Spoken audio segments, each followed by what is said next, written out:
Salut tout le monde, bienvenue dans ce nouvel épisode de Tuto Bar. Aujourd'hui, je vous propose une vidéo dans la catégorie distribution, dans laquelle nous allons parler, après avoir vu Amazon KDP il y a quelques semaines, de la deuxième plateforme préférée des indépendants qui débutent, à savoir Kobo, sur laquelle vous pouvez publier grâce à KWL, qui est l'équivalent d'Amazon KDP pour ce vendeur. Au lieu d'utiliser un fichier de test comme je l'ai fait la dernière fois pour KDP, cette fois-ci, je vais vous faire participer à une vraie mise en ligne, notre prochaine parution de septembre que je vais saisir en direct cette fois-ci pour vous montrer exactement ce qui se passe. Et en complément, je vous montrerai une fiche déjà saisie chez Kobo ainsi que chez Fnac, puisque vous allez voir que l'intérêt, c'est aussi de pouvoir publier chez Fnac.com. Donc cette fiche-là, bien sûr, j'ai besoin qu'elle soit déjà en ligne et elle sera là à titre de complément, mais la base va donc se faire sur notre parution du 16 septembre, Une improbable parenthèse de Camille Coudrier.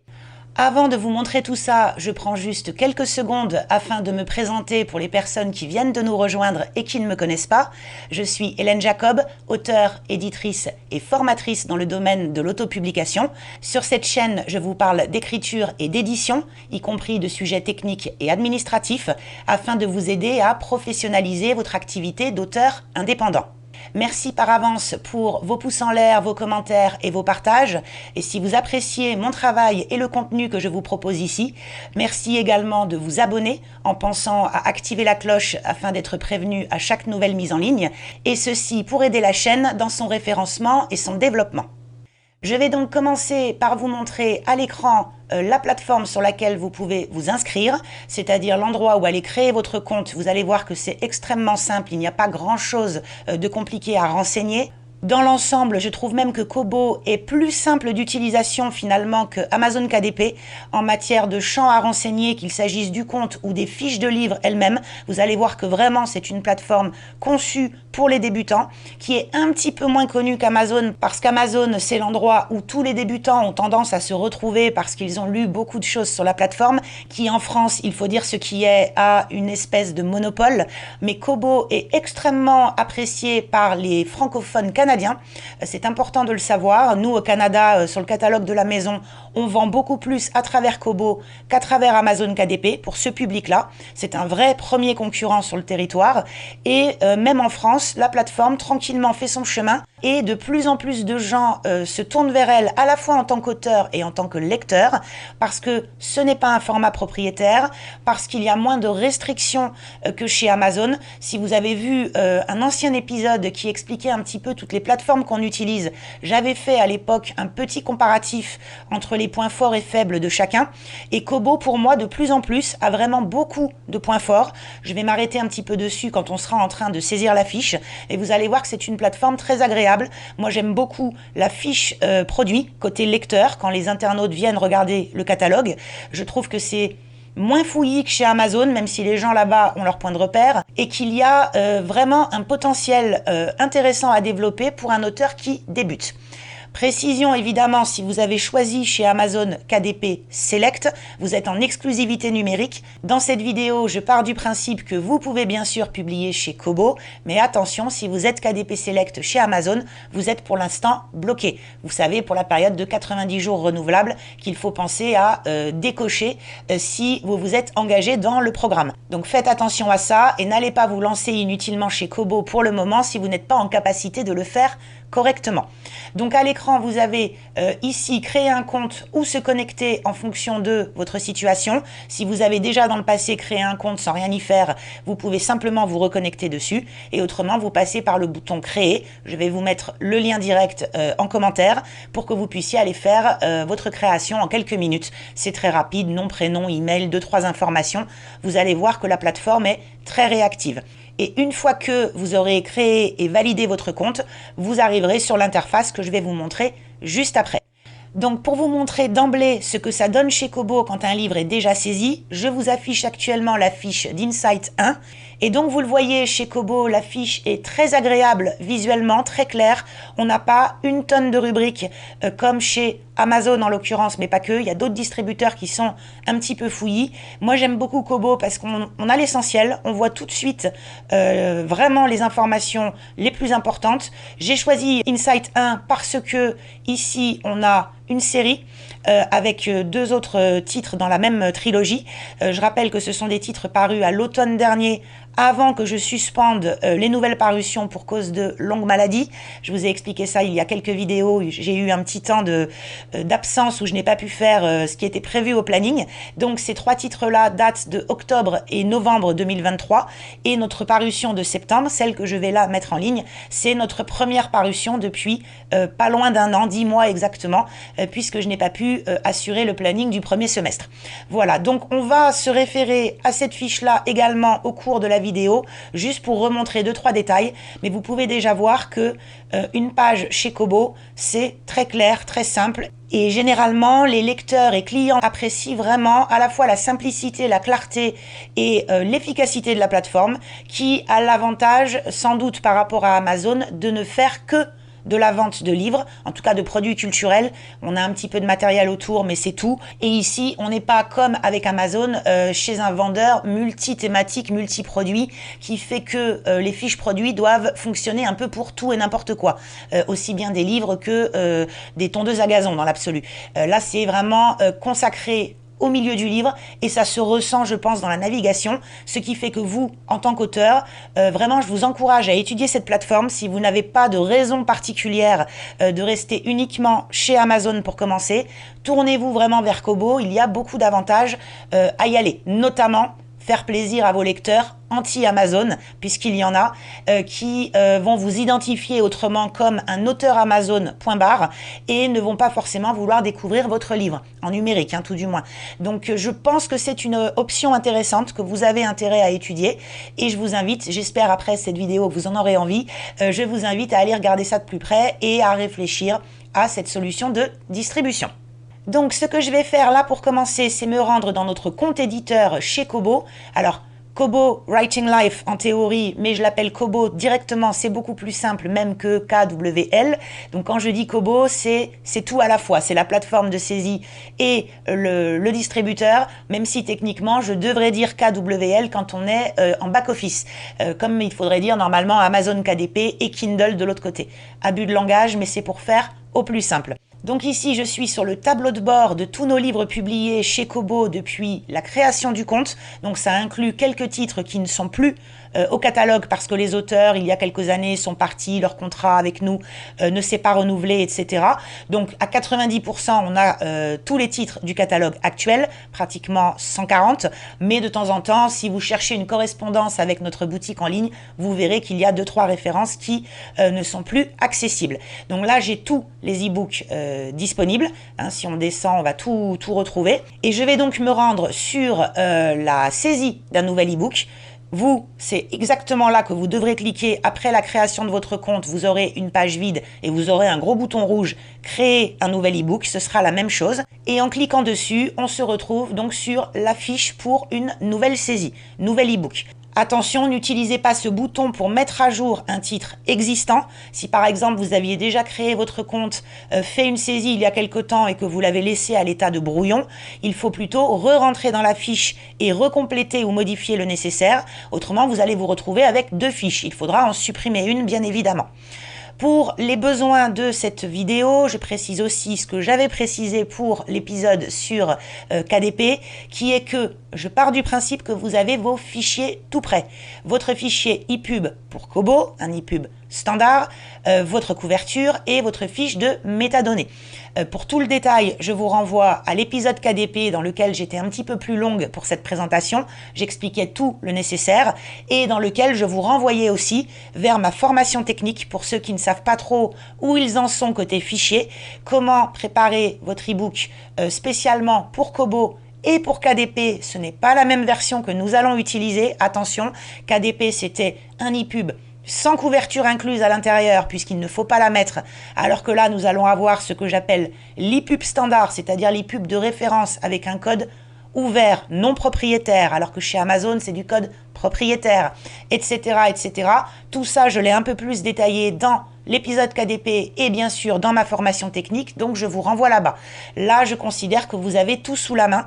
Comme moi ici, j'ai préparé mon e-pub, ma couverture et ma fiche de métadonnées pour pouvoir faire rapidement des copier-coller par la suite. La première page de saisie, donc c'est la description, ça va être relativement rapide. On va avoir à saisir le titre, l'éventuel sous-titre. Ici, on n'en a pas. Vous pourriez peut-être avoir un sous-titre qui figure à l'intérieur de votre livre et sur la couverture. Attention, c'est très important qu'il y soit. Dans ce cas-là, vous pourrez l'utiliser également. La collection pour les séries, en fait, le titre qui est donné à cette rubrique n'est pas bien employé. Quand ils l'ont sorti à l'époque, je me souviens d'une discussion que j'avais eue avec quelqu'un du support technique pour savoir s'il parlait de collection au sens éditorial du terme ou d'autre chose. Et en fait, c'est vraiment la série. Et là, je me référerai à Insight pour vous montrer le champ saisi et ce que ça donne côté fiche produit, mais ce n'est pas la collection au sens polar, SF, fantasy, etc. C'est vraiment pour pouvoir relier entre eux des livres qui appartiennent à une trilogie ou une saga. Donc vous pourrez l'utiliser si vous êtes concerné. Ensuite, l'auteur, par défaut, il y a Hélène Jacob qui figure ici pour le moment parce que le compte est à mon nom et que bien sûr je vais le remplacer et mettre le nom de l'auteur à la place. Mais vous, si votre compte est à votre nom et que vous n'avez pas de pseudo d'auteur, ça vous fera déjà gagner 4 secondes puisque vous n'aurez pas à le ressaisir. L'éditeur en dessous est également saisi par défaut et nous n'avons pas de marque éditoriale en particulier à utiliser. Je ne suis pas un éditeur multi-enseigne qui publie pour différentes personnes ou différentes marques, auquel cas je pourrais utiliser ce champ, mais ce n'est pas mon cas, donc je ne vais rien en faire. Donc là, je vais commencer par remplir ces premiers champs en faisant tout simplement des copier-coller. Donc je pars de ma fiche de métadonnées et je vous invite bien sûr à faire la même chose.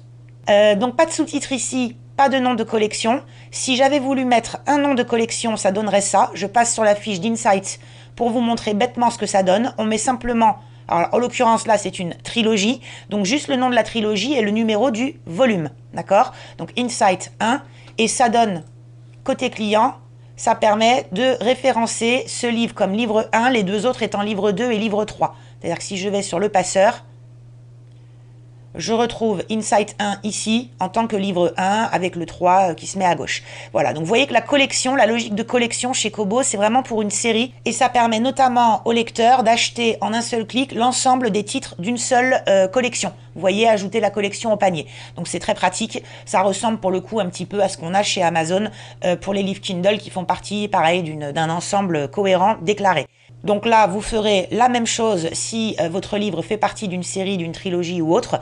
Vous pensez bien à mettre exactement le même intitulé pour chaque fiche concernée. Autrement, le regroupement des titres ensemble ne fonctionnera pas. Donc faites attention de bien respecter exactement la même typographie, accent, espace, apostrophe, etc. Il faut vraiment que ce soit identique pour que le système puisse ensuite raccorder ensemble les ouvrages d'une même série. Donc je retourne sur la fiche de la nouvelle saisie, j'ai mon titre, l'auteur, je vais changer évidemment ce qui est indiqué. Alors par habitude, ici chez Kobo, je mets le nom de famille généralement en majuscule pour qu'il ressorte mieux. Ensuite, je vous remontre là ce que ça donne, la fiche chez Kobo. Je trouve ça plus sympa visuellement et Kobo ne cause pas de soucis par rapport à ça. Donc autant en profiter. En fait, j'ai pris l'habitude il y a quelques années de le faire dans le cas où j'avais un auteur avec un nom de famille qui était également un prénom. Vu que chez Kobo, on n'a pas comme chez Amazon deux champs séparés, nom et prénom, ça pouvait créer des confusions. Donc j'ai pris l'habitude de faire ça, de mettre le nom de famille en majuscule. Vous n'êtes pas du tout obligé. Mais vu que là, il n'y a pas de blocage, pas de contraintes ou de règles de la communauté ou je ne sais quoi, je le fais comme ça et ça passe très très bien. Donc on a le nom, je laisse l'éditeur tel qu'on l'a ici, pas de marque comme je vous le disais, et c'est bien la première fois que ce livre est publié, ce n'est pas une réédition. Si vous, le livre que vous publiez pour une raison X ou Y a déjà été publié chez Kobo précédemment et que vous le rééditez, que vous voulez le mettre à jour avec une nouvelle édition, vous allez pouvoir indiquer la date de publication antérieure. Pour nous, le cas de figure ne se pose jamais, ce sont toujours de nouvelles parutions, donc je vais mettre oui systématiquement. Ensuite, je vais aller télécharger la couverture du livre. Comme ça, ce sera fait. On aura la rubrique d'en haut qui sera directement renseignée. Donc, je vais aller ici. Je vous fais faire un petit tour dans les dossiers de HJ et je vais récupérer la bonne couverture. On en a beaucoup puisque là, j'ai l'intégralité de tous nos titres actuellement publiées. Donc je récupère la couverture, c'est très rapide chez Kobo, mais voilà, le résultat est immédiat et si vous avez un message d'erreur, c'est que généralement il y a un problème avec votre couverture. Problème de format, problème de taille, problème de résolution. Alors dans ce cas-là, si ça vous arrive, n'hésitez pas à mettre un commentaire en dessous de la vidéo pour que je puisse vous aiguiller. Mais si vous avez suivi ma formation technique et notamment tout ce qui concerne la question des images, images dans l'e-book, images en dehors de l'e-book, etc., vous ne devriez avoir aucun problème puisque vous aurez les bonnes normes en matière à la fois de taille, de résolution, etc. On va descendre un petit peu et aller vers l'ISBN, donc je ne vous refais pas le chapitre que j'ai déjà fait dans l'épisode spécial ISBN ainsi que dans le double épisode KDP. Je me suis longuement étalée sur le sujet. Pour faire court, vous avez besoin de votre ISBN numérique, même si, encore une fois, ici, Kobo fait comme Amazon et vous dit que c'est facultatif pour eux, mais pas selon le droit français. Et dans la plupart des pays d'ailleurs, pas qu'en France. Donc, ne faites pas l'impasse dessus. Et si vous voulez en savoir plus, je vous renvoie vers les vidéos qui ont dû s'afficher quelque part là à l'écran pour vous permettre d'y accéder directement. Donc, moi, je vais aller copier-coller le AN, on n'a pas besoin des tirets en l'occurrence, puisqu'ils vont être retirés de toute manière. Donc le AN de la version ePub, je vous remontre au passage ce que vous devez avoir dans votre fiche de métadonnées en théorie, à savoir un numéro pour Kindle, donc Amazon KDP numérique, un numéro ePub pour toutes les publications en ePub standard qui va couvrir à la fois Kobo, mais pas que, Google Play, iTunes et tous les autres. Le PDF qui, chez nous, va être exclusivement utilisé dans notre boutique pour les gens qui n'ont pas de liseuse, c'est un petit peu particulier. Et enfin, le papier pour notre distribution chez Hachette. Voilà, donc on a 4 numéros. Et évidemment, là, je vais donner l'ePub. Donc, je vais le copier-coller ici. Et derrière, je vais mettre la version papier que je prends là. Alors, pourquoi je fais ça? Eh bien, tout simplement parce que nous, notre livre est, grâce à Hachette, diffusé au format papier à la FNAC. Et en faisant ça, ça va me permettre sur fnac.com de me retrouver avec une mise en relation des deux formats. Je vais vous montrer ça ici. Donc là, j'étais chez Kobo, mais je vais aller chez Fnac. Là, c'est toujours la fiche de Insight 1, mais sur fnac.com. On a l'ePub ici et on a le brochet à côté. Et il faut bien comprendre que l'ePub a été transmis par Kobo. C'est parce qu'on publie chez Kobo qu'on a automatiquement la version numérique chez Fnac. Ce sera votre cas à vous si vous publiez chez Kobo également. Et le brochet, bien sûr, la Kobo n'y est pour rien. C'est la distribution qui est faite en interne, la diffusion plus exactement, effectuée par Hachette, qui est notre partenaire pour tout ce qui est papier. Et quand ils envoient le flux à Fnac, Fnac retrouve dans ses tuyaux informatiques l'information comme quoi ici, on a rattaché l'ePub et le papier dans une même fiche Kobo. Donc ils font la relation automatiquement et on se retrouve donc avec les deux formats sur la fiche ici chez fnac.com, ce qui est super pratique quand on envoie nos clients en direct sur cette plateforme-là.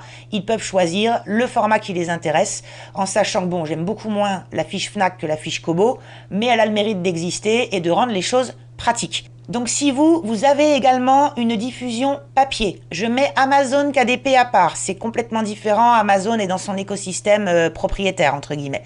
Mais si vous avez par des systèmes comme Bookelys ou autres, je crois que Bookelys le propose pour la Fnac, vous avez une version papier qui est en circulation et qui existe sur fnac.com, que les gens peuvent acheter, qui a été catalogué, référencé. Vous pouvez vous aussi faire la même chose chez Kobo en saisissant vos deux ISBN, celui de l'ePub et celui de la version papier, et les deux versions se retrouveront ensemble sur la même fiche chez fnac.com. Donc c'est une possibilité qui est intéressante et que je vous encourage à utiliser pour que vos lecteurs puissent plus facilement vous retrouver sans avoir besoin de fouiner partout. Bien évidemment, ce contenu chez nous ne fait pas partie du domaine public. Si vous publiez un livre un petit peu particulier, vous pourriez utiliser cette fonction. J'en ai également parlé dans l'épisode KDP, donc je vous renvoie là-bas. Je crois que j'en avais dit un petit peu plus. Mais dans la plupart des cas, si c'est votre roman et une création originale, bien évidemment, vous allez garder le nom activé. Ensuite, on va aller intégrer les catégories. alors qui sont différentes totalement au niveau du rangement par rapport à ce qu'on a vu dans l'épisode d'Amazon. J'en avais parlé d'ailleurs dans l'épisode d'Amazon en expliquant que les distributeurs font tous un petit peu leur vie en fonction de leurs origines notamment. Amazon est américain, Kobo canadien de base, même si ce sont de grandes multinationales présentes sur toute la planète, on retrouve, à mon avis c'est ça la raison, leurs origines et leur classement interne propre au pays d'où elles viennent. Donc c'est un petit peu logique qu'on n'ait pas la même chose. Et souvent, il faut fouiner, en sachant que chez Kobo, l'avantage, c'est que d'après mes calculs à la louche, il y a quand même beaucoup moins de catégories que chez Amazon, qui en plus a chez Amazon un rangement des fois très exotique, où il faut passer par des chemins détournés pour retrouver ces petits. Chez Kobo, les choses me semblent beaucoup plus évidentes. Et donc moi, ce que je vais rechercher ici pour une improbable parenthèse, c'est grosso modo un mélange de littérature générale, sentimentale et une pointe de paranormal en troisième catégorie, parce que il y a un tout petit peu de paranormal dans ce roman qui est une histoire familiale, littérature générale pour la plume et la manière dont le livre est conçu, sentimental par rapport évidemment au thème qu'on a à l'intérieur de ce livre autour de la famille, de l'amour, des relations gâchées. On va voir ça dans le résumé d'ailleurs, dans la description. Donc sentimental va être un critère important en deuxième choix, et le paranormal, on va essayer de le retrouver dans la catégorie la plus simple d'accès. Donc je vais me rendre d'abord en littérature et fiction. Alors il est probable que je vais hésiter entre général, fiction littéraire et potentiellement roman psychologique, parce qu'il y en a quand même une bonne partie, et c'est là que des fois ce n'est pas évident. Mais je pense que je vais rester pour le moment, quitte à l'affiner un petit peu plus tard, une fois que cette vidéo sera tournée, me donner le temps de la réflexion supplémentaire. Je n'ai pas tranché par rapport à ce que j'ai mis dans mes métadonnées. Je vais pour l'instant mettre général, parce que ça va couvrir un certain nombre de choses, mais il est probable que j'affinerai peut-être. Ensuite, je vais aller en littérature sentimentale. Là, je vais regarder si j'ai des choses particulières liées notamment à la famille, mais ce n'est pas le cas chez Kobo. Alors, je pourrais hésiter entre général et contemporain. Les deux peuvent fonctionner. Contemporain, généralement, c'est vraiment quand ça se déroule sur les quelques dernières années. C'est comme ça que Kobo l'entend généralement. Moi, dans ce livre, je sais qu'il va y avoir des retours en arrière beaucoup plus lointains. Donc, on n'est pas dans du contemporain au sens strict du terme. Pour le moment, pareil, je vais plutôt rester sur sentimental général. Et puis, je verrai par la suite ce que je fais.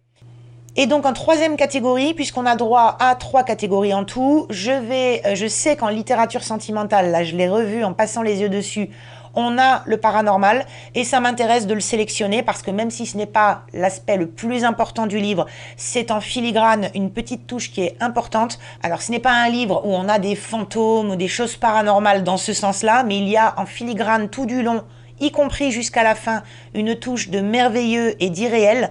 Il faut avoir lu le livre pour comprendre exactement ce que je veux dire là-dedans, mais le paranormal me semble être une rubrique intéressante pour les clients, les lecteurs qui arriveraient sur Kobo par d'autres champs de recherche et qui pourraient donc tomber sur le titre grâce à ce classement. Donc je vais sélectionner le sentimental paranormal, ça me semble très bien, et je reviendrai par la suite si nécessaire, affiner peut-être un petit peu mes 2 premières rubriques, je ne sais pas encore, je vais le voir. Donc je confirme ces 3 choix, on va les retrouver ici, et je vais pouvoir m'occuper du résumé en retournant sur ma fiche de métadonnées pour pouvoir faire un copier-coller. Donc je prends ici tout le résumé. On va le coller ici directement. Alors en faisant un CTRL-V, le clic droit coller, si vous le faites, vous amène ici un champ de collage où on vous demande de faire CTRL-V dans tous les cas. Donc là, je ne vais pas me casser la tête, je fais CTRL-V directement. Je vérifie simplement le rendu de mes paragraphes, m'assurer que j'ai bien les retours à la ligne que je veux. Par rapport à Amazon KDP, on n'a pas des tonnes de choix, on a du gras et de l'italique, on pourrait dans l'absolu coder avec quelques balises, 2-3 choses, mais là, l'essentiel est qu'on ait les paragraphes, comme je le souhaite, bien détachés, et je vais reproduire ce que j'ai dans la fiche de métadonnées, à savoir que l'auteur a souhaité que pour les 2 citations du livre, on ait de l'italique, même si on a les guillemets, parce qu'en fait, les guillemets, ça veut dire qu'on est dans le livre, et l'italique, il est dans le livre. En fait, ce sont des sections qui sont en italique ici et ici. Et également cette partie-là qui est en italique dans le livre. Donc on la cite entre les guillemets et on respecte son format de base à l'intérieur de l'ouvrage. Donc le résumé est tout bon. Je ne fais pas 36 vérifications en direct pour ne pas perdre de temps pendant l'enregistrement de cet épisode. Mais si je devais le faire en direct sans m'arrêter pour parler et tout expliquer, comme vous pouvez le voir, c'est dans l'absolu très rapide. Il n'y a pas 12 000 choses à faire, on va très vite à l'essentiel. Donc je boucle cette étape en enregistrant pour continuer sur la page suivante dans laquelle on va saisir directement le fichier ePub. Enfin, l'e-book dans tous les cas, quel que soit le format. Vous voyez qu'ici, c'est comme pour Amazon KDP, vous pourriez mettre un autre format comme le doc ou le docx, mais confère tout ce que je vous ai dit dans d'autres vidéos, je ne le conseille pas. Je conseille toujours un ePub prêt, validé, vérifié, pour lequel vous avez la maîtrise complète de ce qu'il y a à l'intérieur, y compris les métadonnées incorporées. Donc moi, c'est un ePub que je vais mettre en ligne, et vous, si vous choisissez un autre format, vous savez que vous vous exposez potentiellement à des petits soucis au moment de la validation. Il faudra tout bien vérifier. Donc je retourne ici dans mes fichiers et je vais chez Camille pour récupérer mon ePub. J'ai d'autres formats qui sont prêts. Ça va être pour la boutique EAJ. C'est pour ça que là, vous avez le mobile PDF et un zip complet. Mais moi, c'est l'ePub standard que je récupère ici. L'ePub, donc, qui vaut pour toutes les plateformes, sauf Amazon. Je télécharge ce fichier. Vous allez voir que c'est très rapide, le téléchargement, il n'y a pas de souci. La validation est ultra rapide. Si on passe la souris ici, vous avez un petit mot de Kobo qui vous explique que en cas d'erreur de contrôle, évidemment, le livre ne pourra pas être publié. Donc, en fait, c'est un ePub check qui est fait pour ceux à qui ça parle, qui permet de s'assurer que le code de l'ePub est propre et qu'il n'y aura pas de soucis. Et quand ça passe, ça passe. Il n'y a pas 36 vérifications à faire. Un e-book qui a des problèmes va être immédiatement repéré par le robot, en sachant qu'à la fin, de toute façon, il y aura un temps de contrôle supplémentaire post-validation. C'est-à-dire que vous allez cliquer, le livre va être envoyé et validé, un petit peu comme chez Amazon, il va y avoir un deuxième passage. Mais là, l'ePub check déjà aurait renvoyé un message d'erreur si l'ePub était défaillant sur le plan du code, vraiment sur le plan technique. Donc ici, vous pourriez cliquer pour avoir un aperçu de votre e-book. Il n'y a pas grand intérêt, moi je ne vais pas le faire puisque je sais bien à quoi il ressemble dans la mesure où c'est moi qui l'ai créé. Si d'aventure ce n'est pas vous qui faites vous-même vos fichiers et que c'est quelqu'un qui vous l'a transmis, on ne sait jamais, n'hésitez pas à cliquer un petit coup pour vérifier qu'il a une bonne tête, que tout a l'air normal quand on fait le contrôle visuel. Moi je vais directement cliquer sur suivant. Pour arriver à la page des droits et distributions, alors même logique que chez Amazon KDP, je n'active pas la gestion des droits numériques, les fameux DRM. Là aussi, je ne vous redis pas pourquoi. Dans cette vidéo, je me suis amplement expliqué sur le sujet dans un vieil épisode il y a plusieurs années où j'avais fait tout un détail là-dessus. Dans celui sur Amazon KDP, il y a quelques semaines, j'en ai aussi un peu reparlé. Donc là, je ne refais pas toute la tartine relative à cette question. Je vous rappelle simplement que moi, je n'active pas les DRM, mais que vous, si vous le souhaitez, vous pouvez en cliquant ici sur ce bouton. Ensuite, pour les droits, c'est la même chose que chez Amazon, on retrouve la même logique. Est-ce que vous avez le droit ou pas de vendre votre livre dans tous les territoires du monde? Si vous ne détenez qu'une partie de vos droits parce que vous avez un éditeur pour certains pays et vous êtes en autopublication pour la France ou le Canada ou ceci, cela, il va falloir le préciser en indiquant, donc en décochant en fait ce bouton-là pour ne pas mettre tous les territoires et sélectionner ceux qui vous concerne. Vous voyez qu'on peut aller décocher tout un tas de choses. Moi, je vais laisser le bouton actif, évidemment, mais vous faites attention à ça si vous êtes en contrat partiel avec une maison d'édition ou que pour une raison X ou Y, vous n'avez pas l'intégralité des droits de distribution numérique à l'échelle mondiale. Ensuite, on va se retrouver avec une possibilité que je vous invite vivement à utiliser, qui est en fait l'équivalent de KDP Select chez Amazon, mais sans les contraintes. C'est Kobo Plus, qui fonctionne selon le même principe. Je vous remontre d'ailleurs la fiche d'Insight 2 que j'ai laissée ouverte, sur laquelle vous voyez cette possibilité à droite, disponible avec Kobo Plus. Donc c'est destiné aux personnes qui payent un abonnement mensuel à Kobo, donc à 9,99 par mois, et qui pour ce prix accèdent à tout le catalogue des titres mis en disponibilité par les éditeurs ou les auteurs quand ils sont en direct. Donc il faut inscrire le livre dans ce catalogue, ça permet la lecture à la page. C'est globalement à peu près le même type d'avantage que ce que je vous ai plus longuement expliqué pour Amazon KDP, mais avec un avantage supplémentaire de taille qui est que Kobo à la différence d'Amazon, n'exige pas l'exclusivité. C'est-à-dire que si vous cochez Kobo Plus chez Kobo, vous n'êtes pas marié avec eux et vous pouvez continuer de diffuser votre version numérique chez d'autres revendeurs. Alors Amazon, mais pas que. Vous pouvez aller où vous voulez, on ne vous demande rien en échange. Donc c'est vraiment un point fort, en tout cas l'un des points forts pour lesquels j'apprécie autant Kobo personnellement.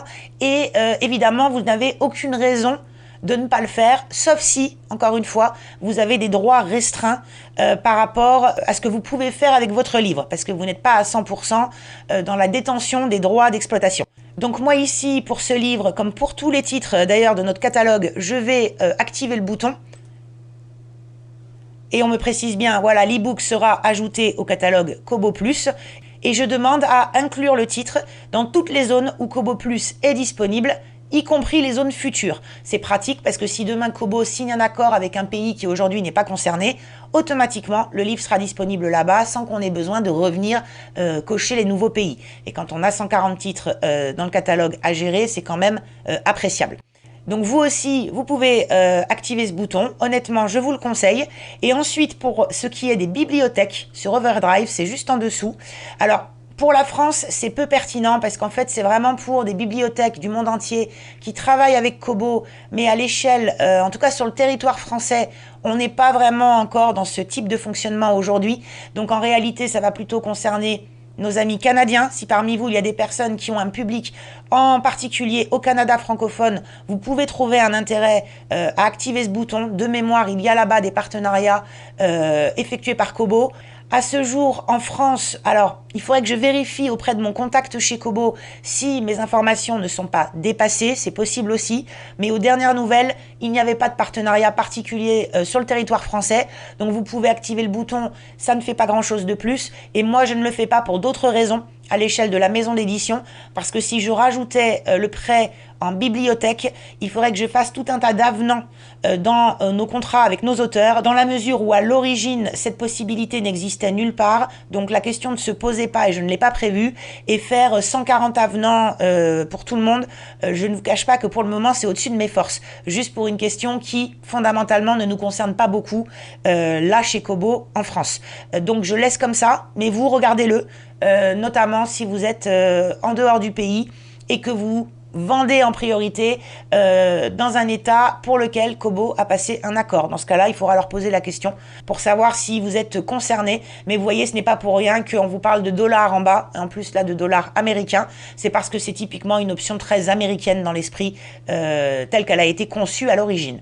Voilà, donc moi je laisse comme ça, je ne touche pas et je vais faire enregistrer et continuer. Alors sur cette page, on va fixer les droits en ce qui concerne donc les prix de vente. Donc moi, le système me propose par défaut un prix de vente en euros, puisque quand j'ai créé le compte chez Kobo, j'ai déclaré une adresse en France, donc il fait une correspondance directe. Si vous créez le compte en vous déclarant, bon, en Belgique, vous aurez les euros également, mais si vous êtes au Canada, je prends les cas francophones les plus courants, ou en Suisse, vous allez avoir une devise qui va correspondre à votre rattachement principal. Et en dessous, on va pouvoir rentrer des devises complémentaires manuellement si on le souhaite, ce n'est pas une obligation, pour aller chercher les marchés complémentaires. Donc pour EAJ, principalement, ça va être le Canada et la Suisse, mais je vais également personnaliser 2-3 autres champs parce que je trouve ça intéressant ici de pouvoir le faire. Donc là, ici, je fais ma saisie à 6,49 pour ce livre. Ça me donne, avec la redevance à 70%, 4,54 donc de redevance nette. C'est un petit peu le même principe que chez Amazon KDP, c'est juste que c'est moins détaillé, mais vous avez l'essentiel, c'est ça qui compte. Et en dessous, je vois la conversion en temps réel en fonction du marché des devises du jour. Aujourd'hui, donc 29 août, au moment où j'enregistre. Alors ici, bien sûr, on pourrait tout laisser sans retoucher manuellement les prix, juste avec la conversion automatique. Et c'est d'ailleurs plus ou moins ce que je vous ai conseillé de faire chez Amazon, notamment pour le papier, en raison de tout ce qui touche au prix unique de vente du livre, etc., selon les pays. Et puis parce que chez Amazon, généralement, le marché de vente principal est celui de la devise que vous avez choisi par défaut et qu'il y a en réalité très peu de ventes effectuées sur d'autres devises. Chez Kobo, je fais les choses un petit peu différemment parce que le marché, en tout cas c'est ce que j'ai remarqué pour nous, ne se comporte pas tout à fait de la même manière. Autant chez Amazon, nous réalisons 95% de nos ventes directement sur le .fr, notre marché de référence, donc le site de vente principal qu'on a déterminé à la base. Autant chez Kobo, c'est un peu plus fragmenté. On a dans la répartition beaucoup plus de gens du Canada, là où finalement chez Amazon, c'est à la marge, assez minoritaire. Et donc ici, je tiens à proposer un prix aux lecteurs canadiens qui ressemble un peu plus à quelque chose, un prix un peu plus rond. Et tant que j'y suis, je vais faire la même chose pour les dollars américains, australiens, les francs suisses et la livre sterling, qui sont des plateformes sur lesquelles j'ai constaté régulièrement des ventes. Tout le reste, je ne vais pas y toucher. Toutes les autres devises qui pour nous sont beaucoup plus éloignées de nos marchés, je vais laisser les conversions en automatique se faire et ne pas trop me casser la tête. Quand je vais ici dans le champ dollars américains, je constate que la conversion automatique me donne 6,94. Je veux m'approcher de nos prix habituels au plus proche avec quelque chose qui se termine par .49 ou .99. Et donc ici, je vais taper 6,99 pour m'approcher du 6,94, légèrement au-dessus, mais ce n'est pas grave. Au moins, on aura quelque chose de plus joli visuellement. Je fais la même chose pour les dollars australiens, 9,09 le plus proche entre 8,99 et 9,49, c'est 8,99. Donc là, nos amis éventuellement expatriés en Australie vont gagner quelques centimes par rapport aux Américains. Je mets 8,99. Pour les Canadiens, 9,25, on est quasiment pile poil entre le 8,99 et le 9,49. Je vais, dans ce cas-là, tenter plutôt l'approche psychologique un tout petit peu moins chère. Je vais me mettre à 8,99, juste en dessous. Mais pourquoi là? Parce que des Canadiens francophones vont potentiellement plus m'intéresser que quelques expatriés en Australie, puisque les lecteurs purement anglophones ne vont pas l'acheter, ce livre. Donc ici, 8,99 pour les Canadiens, psychologiquement, c'est pas mal. Je vais, tant que je suis dans ma série ici, pour aller jusqu'à la livre sterling, je vais faire Hong Kong sur le même principe. Donc 53,96, ça donne 53,99. Hop, vous voyez qu'au fur et à mesure, hein, ça monte au-dessus. Les dollars néo-zélandais, 9,92, je vais me mettre à 9,99. Et pour les francs suisses, 6,94. On se retrouve à 6,99. Et enfin, je termine avec la livre sterling, donc 5,54. Effectivement, 5,49, la suggestion est bonne. C'est ce qu'on a de plus proche. Voilà, et je laisse les autres monnaies qui, honnêtement, j'ai jamais eu une vente chez nous sur notre compte Kobo. Concernant ces devises, si ça vous intéresse pour X ou Y raison, n'hésitez pas à finir de personnaliser. Il n'y a pas de problème. Moi, je vais simplement enregistrer et continuer. Et automatiquement, ça va m'amener sur la dernière page. Dans mon cas, puisque nous, on est une maison d'édition, j'ai une date de sortie prévue au 16 septembre avec une communication, il faut que je publie sur plein de plateformes, je veux unifier la date partout. Évidemment, j'utilise là la précommande, je n'ai pas le choix. Vous, je vous renvoie à ce que j'avais expliqué dans l'épisode Amazon KDP pour toute la partie précommande. Si honnêtement, vous n'avez pas de bonne raison de le faire, que vous allez chez Kobo pour une publication rapide, vous voulez votre livre d'ici 24 heures sur la plateforme et derrière sur fnac.com au plus vite, vous ne mettez pas de date et vous faites publier. Moi, je vais ajouter un champ, je me mets au lundi 16, j'autorise la précommande, ça ne me pose pas de problème, même si je ne vais pas trop communiquer sur le lien Kobo en particulier pour le moment et que je préfère regrouper toutes les ventes à l'instant T juste après la parution, j'autorise quand même la précommande. Si quelqu'un se balade dans les coins, tombe sur la fiche et décide d'acheter le livre, je ne vais pas l'en empêcher. Donc j'autorise la précommande et je fais donc publier en cliquant ici. Et je vais avoir le petit message qui me dit que Kobo va publier sous 24 à 72 heures. Je vous renvoie également à l'épisode KDP sur cette question, c'est exactement la même chose.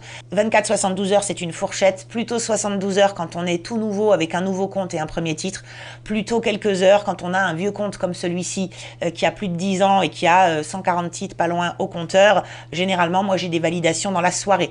Là j'enregistre, il est 19h et quelques. Normalement, ce soir ou demain matin ou plus tard, j'aurai un message me disant que c'est bon, le titre est publié. Donc je vais fermer ça.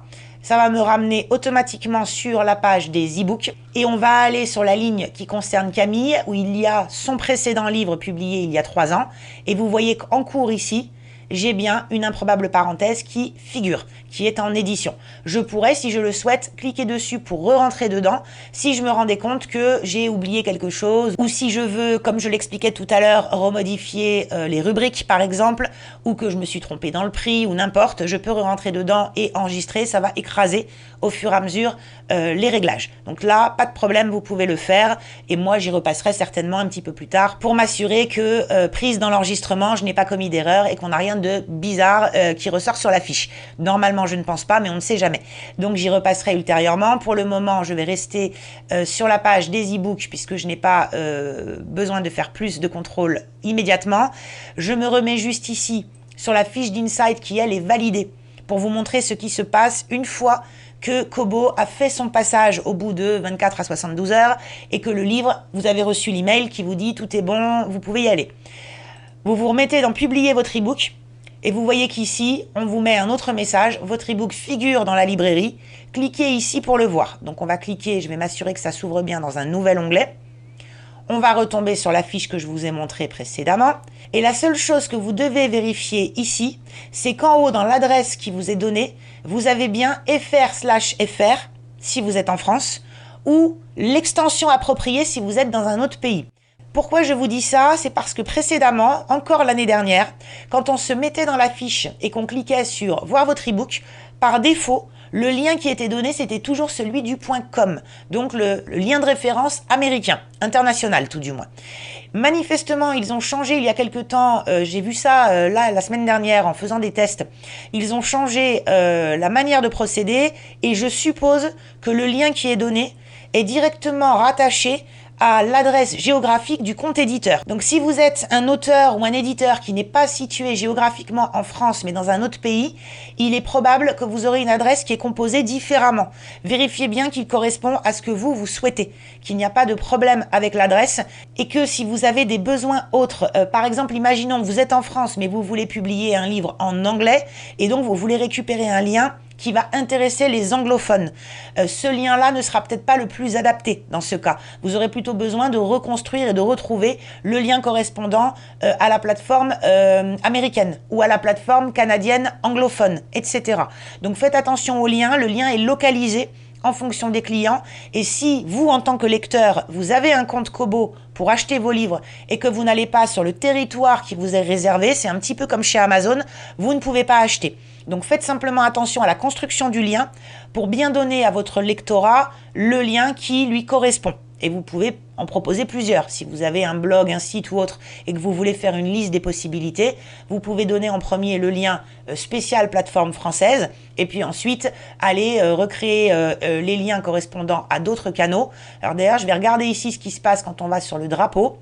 On va regarder, c'est une bonne idée de voir ce qui change là-haut. On va aller sur les États-Unis directement pour voir, hop, USEN.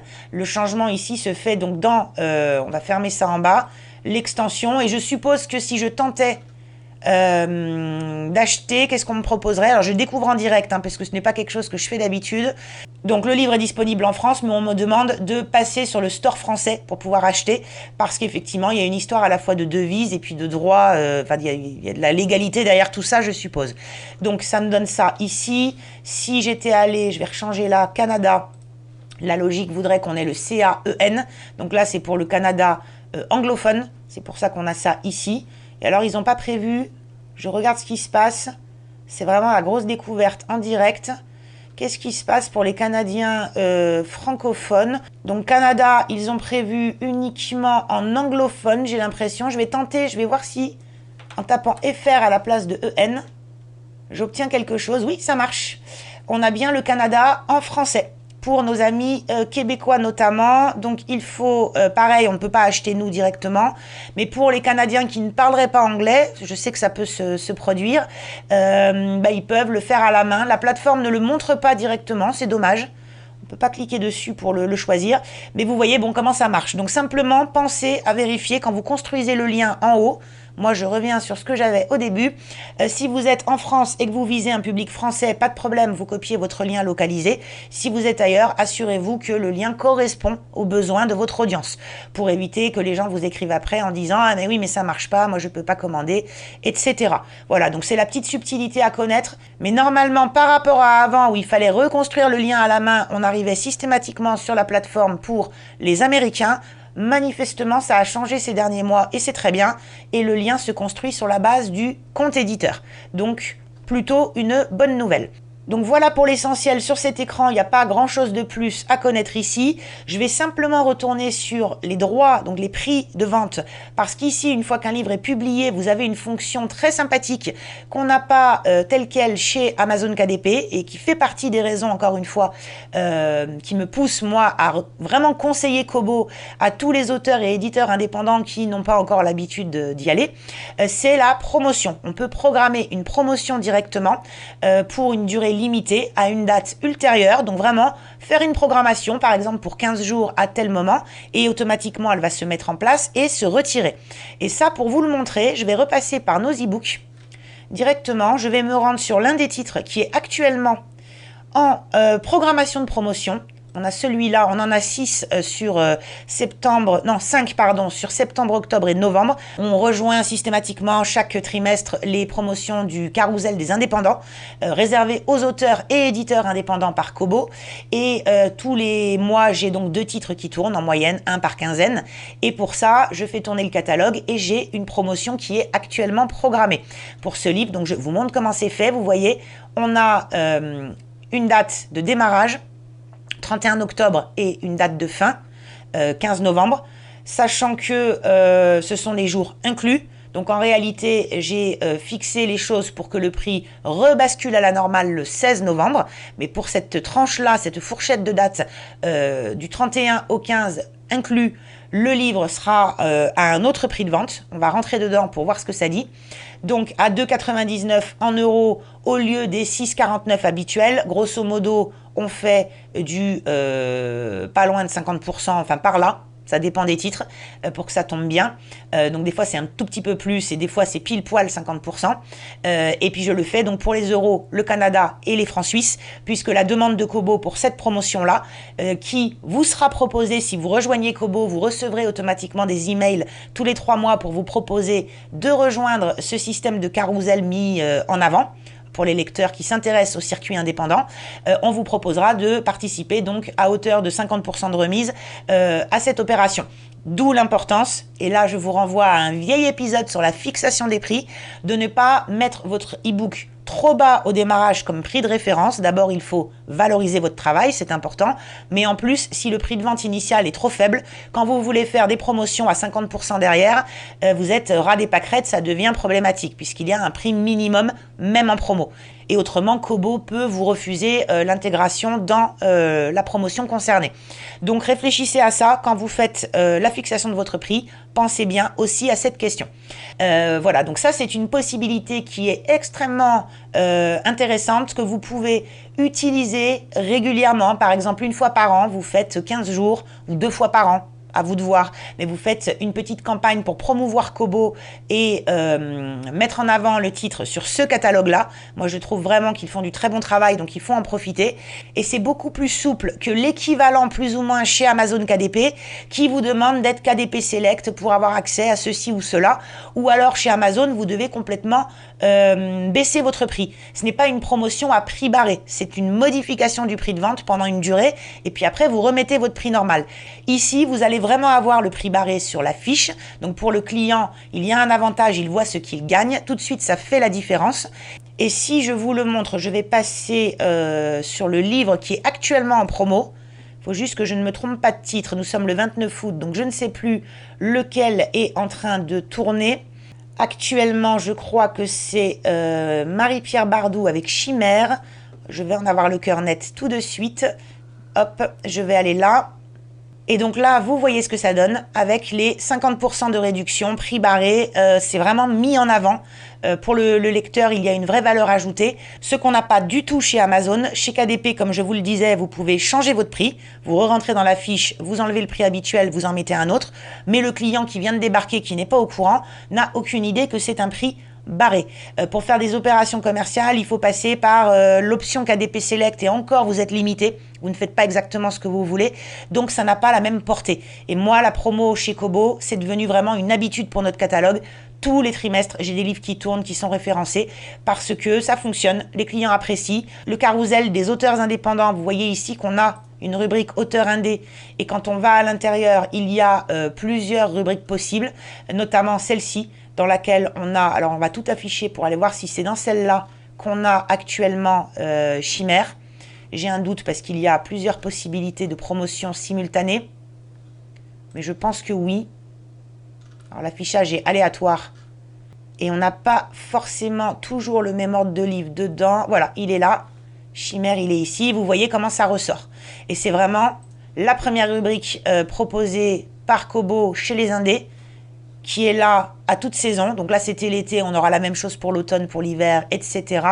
Et puis en dessous, il y a d'autres types de promos en cours pour les indépendants, plus liés à des genres, enfin des thématiques littéraires en fonction, qui sont proposées par le support marketing, qui est très sympathique, avec qui moi j'ai beaucoup d'échanges tous les mois régulièrement pour nos nouvelles sorties, pour plein de choses. Alors il est évident que moi je communique avec eux en tant que maison d'édition, avec un catalogue, donc c'est un petit peu différent.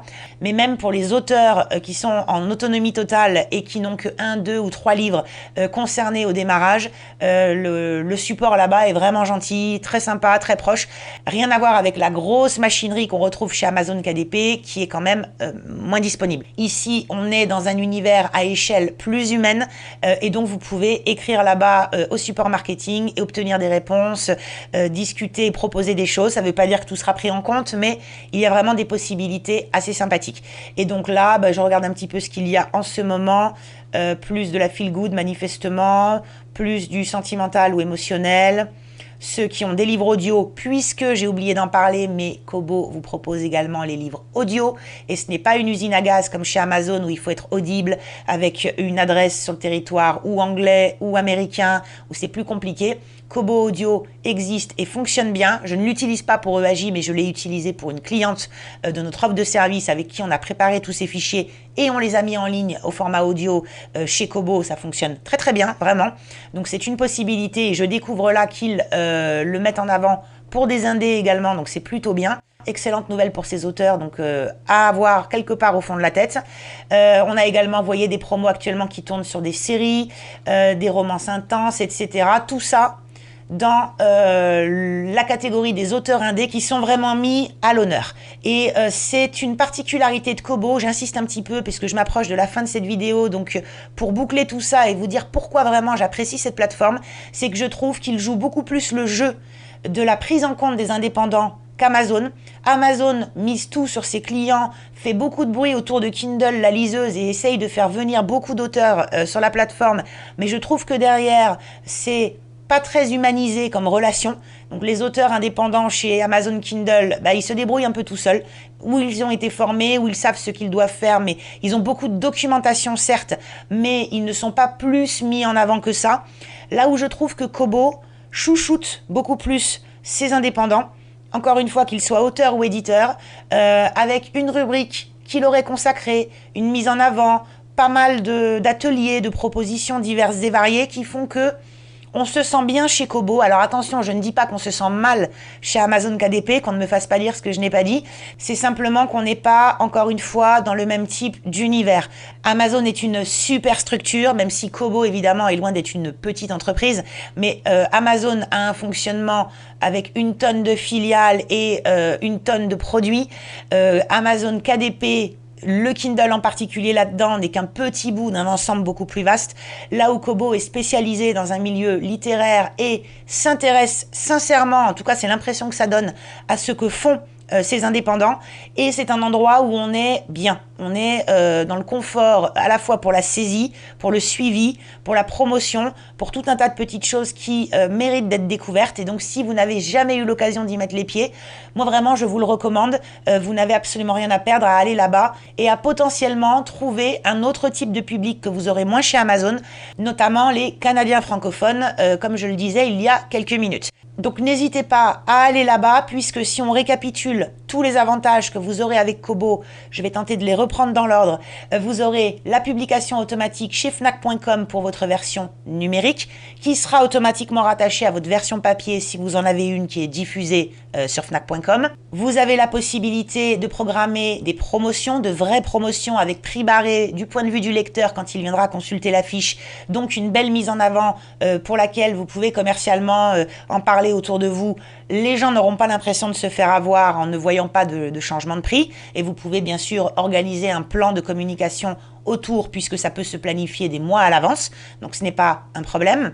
Vous avez la possibilité de participer aux promotions réservées aux indépendants dans l'espace qui concerne uniquement les indépendants, sans être mélangé avec des titres de grandes maisons d'édition, donc sans avoir besoin d'être en concurrence directe avec, j'en sais rien, Musso, Lévy, Noton, etc., où évidemment on ne joue pas dans la même cour, donc c'est quand même très compliqué. Là, c'est quelque chose chez Kobo, vous pouvez vraiment profiter d'une manière pour eux de tenir leur lectorat au courant également. Ils savent qu'ils ont des lecteurs qui soutiennent l'édition indépendante, et donc ils communiquent auprès d'eux sous forme de newsletter notamment pour leur parler des opérations en cours, et vous pouvez en faire partie. Donc c'est quand même une troisième bonne raison de rejoindre Kobo. Et à côté de ça, comme je le disais, la facilité d'utilisation de la plateforme, le fait que la fiche produit, je la remontre une dernière fois ici, est vraiment agréable visuellement, que si vous prenez, j'oubliais, cinquième bonne raison, Kobo Plus pour votre livre, vous avez la possibilité de toucher les abonnés qui vont vous lire à la page. Donc c'est une possibilité supplémentaire sans aucune restriction, sans aucune contrainte particulière. Le tout donc dans un environnement clair et agréable qui fait que les clients qui aiment Kobo reviennent. Ça marche très bien, il n'y a pas de problème. Voilà, et qu'ils ont une fiche qui leur donne l'essentiel à connaître. Sachant que j'ai oublié de le montrer tout à l'heure, mais évidemment, si on clique sur l'auteur d'une fiche, on peut retrouver tous ces titres, ce qui veut dire qu'en matière de communication pour vous, si par la suite vous avez des livres en plus, les lecteurs pourront facilement retrouver toutes vos publications sur une même page. Alors évidemment, je ne me suis pas étendue sur toutes les possibilités de la page produit, je vous laisserai le soin, si vous le souhaitez, d'aller vous-même créer un compte client en tant que lecteur chez Kobo, pour regarder un petit peu plus en détail ce qu'on peut faire. On a la liste d'envie, les commentaires qui sont tout en bas, que je n'ai pas montré, mais qui sont là, les avis et critiques de livres, les rubriques les plus courantes et les plus importantes dont on a vraiment besoin quand on veut acheter un livre, ni plus ni moins, le rappel des catégories également, là où c'est rattaché.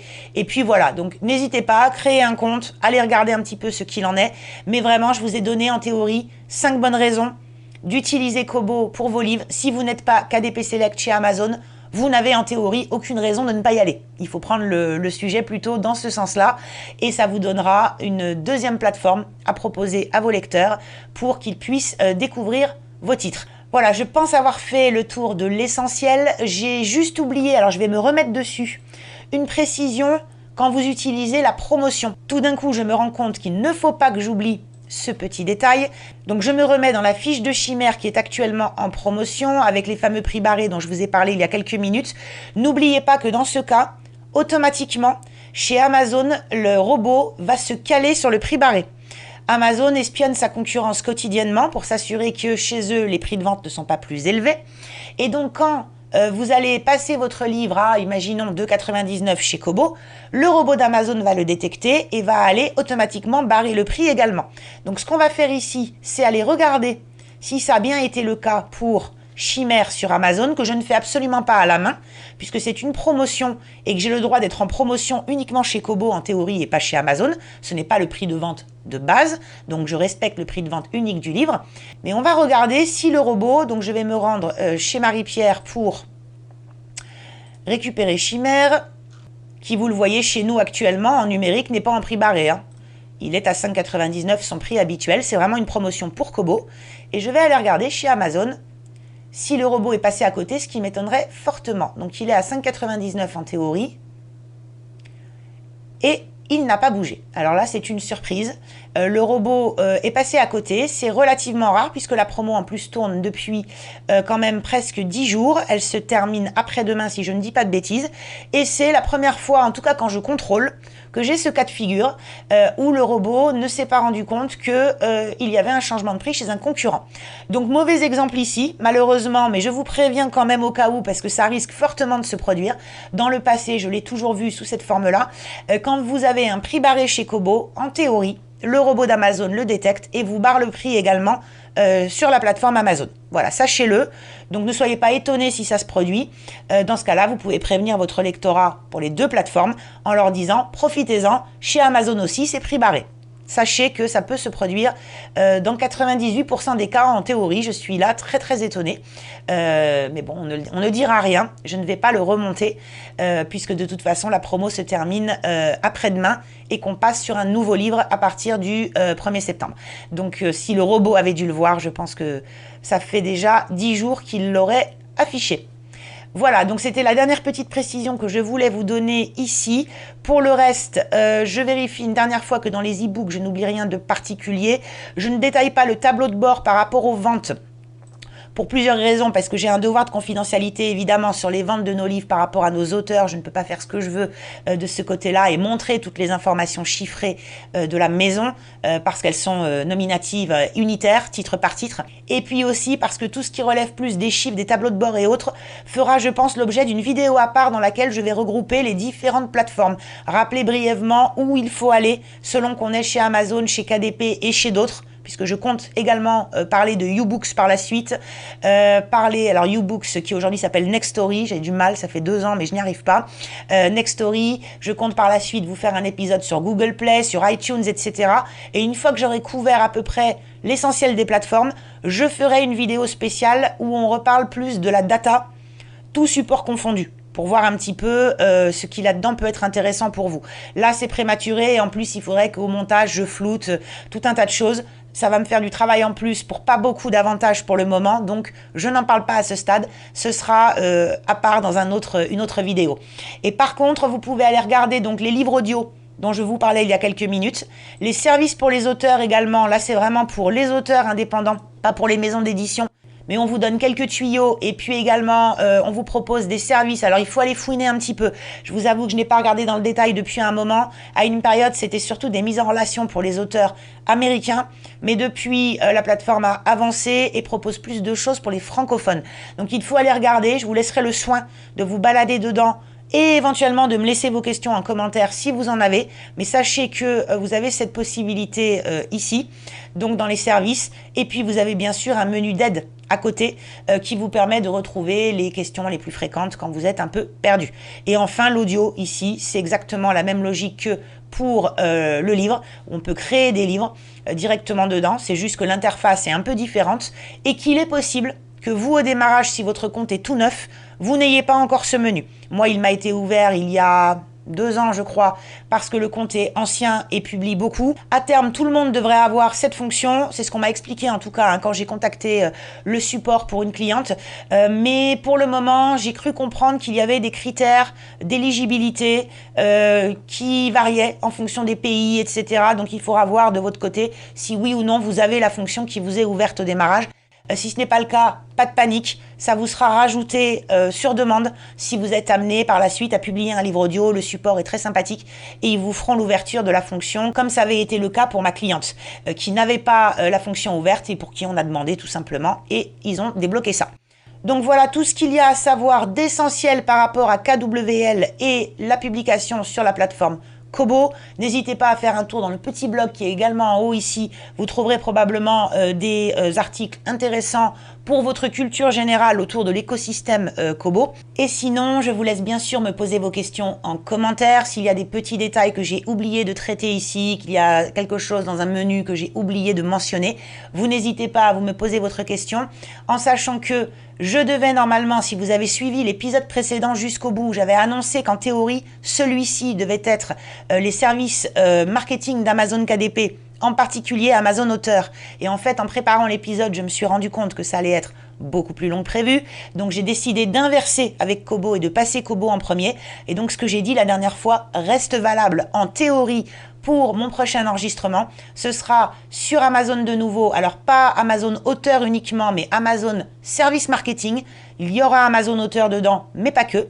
Donc à suivre dans le prochain. Et ensuite, retour à des épisodes d'écriture. Peut-être pas celui de la structuration tout de suite qui risque d'être assez long et qui est plutôt prévu pour octobre. Mais avant ça, j'ai quelques autres sujets en file d'attente, notamment le registre linguistique, la temporalité, mais je n'en dis pas trop pour le moment pour éviter de m'avancer sur des sujets que je suis ensuite obligée de modifier en ce qui concerne l'ordre parce que je me rends compte que ça va être trop long ou que je n'ai pas eu le temps de tout préparer. Donc à suivre en tout cas pas mal de choses sympas. Également une interview qui sera sur YouTube mais que je vais tenter de relayer sur cette chaîne. Je n'ai même pas regardé si c'était toujours faisable, vu que j'ai disparu pendant 2 ans. Je ne sais plus si on peut toujours mettre en avant une vidéo sortie d'une autre chaîne. Je suppose que oui, donc je vais regarder ça de plus près. C'est une interview que j'ai donnée fin juillet, le même jour d'ailleurs que l'enregistrement de l'épisode 35 de mémoire. Cette interview va être sur la chaîne d'un abonné Tutobar qui a toute une activité autour du livre. Tout ça sera expliqué le moment venu et donc il est venu chez moi. On a enregistré ici dans mon bureau une interview fin juillet. Il y avait un petit temps d'attente et de montage, etc. Donc elle sera relayée normalement à partir du 12 septembre, si le calendrier ne change pas. Et je vais faire bien sûr le maximum pour la mettre en avant ici sur cette chaîne. Voilà, donc vous avez une petite idée de ce qui arrive derrière et puis plein d'autres bonnes choses, mais je vous en parlerai ultérieurement. Voilà, donc je vous laisse regarder Kobo, me poser vos questions, n'hésitez pas, pensez bien, j'insiste encore une fois, aux pouces en l'air, aux commentaires, aux partages, aux abonnements. J'ai vraiment besoin de vous pour avancer sur cette chaîne et notamment à terme pour pouvoir la remonétiser puisqu'actuellement elle n'est pas monétisée, elle n'est plus dans les critères nécessaires pour y parvenir et sans ça, ce n'est pas facile de garder le rythme parce que c'est vraiment pour la gloire et encore une toute petite gloire. Donc j'ai vraiment besoin de votre soutien pour que ces épisodes se propagent et que l'algorithme nous aime bien, qu'il soit content de nous mettre en avant. Voilà, en espérant pouvoir atteindre les bons quotas d'ici, si possible, la fin de l'année. Donc voilà, je compte sur vous, vraiment sur votre soutien. Merci par avance. Et puis en attendant la suite, eh bien passez de très belles séances d'écriture. Merci d'avoir suivi cette vidéo jusqu'au bout et je vous dis à très bientôt.